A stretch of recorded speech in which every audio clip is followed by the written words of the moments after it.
Here are 5 costly upgrades that will not get you money in doing the improvements. Number 1 is probably the biggest one, it's solar. Solar is a huge expense, and if you're not planning on being there for a while, there's all kinds of things that solar companies do, but they can either put a lien on the property, so you have to pay that off when you sell the home. Your buyer, when you sell the home, actually has to maybe assume the lease payment, which maybe they can't afford to do that, and that's like another expense, especially with HOA or Melrose or all these other expenses and interest rates maybe. And then also some of the companies actually like own the real estate of your roof, of where the panel is, which is absolutely crazy. Make sure if you are thinking about solar, 6 to 10 years is when you're probably going to be paying that off. So that is a huge expense that might not be worth it. And that's why probably a lot of people don't have solar. Number 2 is water filtration systems. I think it's great.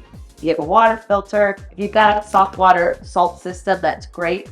But it does cost money to change it to your water system, and that might actually not be something that actually brings a benefit to any buyer, because they don't go around asking, oh, do they have hard water here? That's something else to consider. Number 3 is steam shower. I know there's a lot of health benefits, and actually I just want to put a steam shower in my house, and it costs $7,000 just to put the system in, not even the cost of the actual steam shower.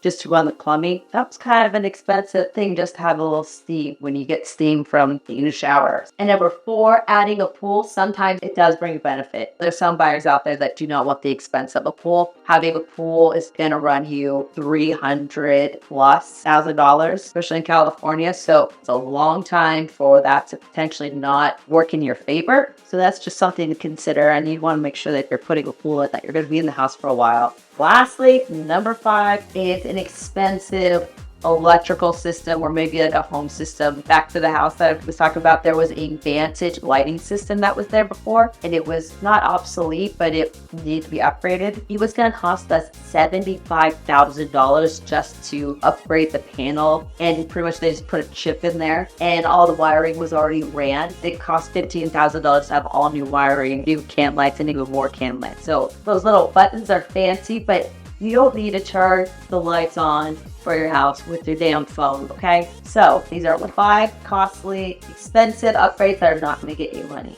On a side note, if there's very few companies who provide services for this specific thing that you want to do, maybe you should not do it, because first off, there's going to be issues. There always is. More technology, more issues. You've all heard the saying, keep it simple, stupid.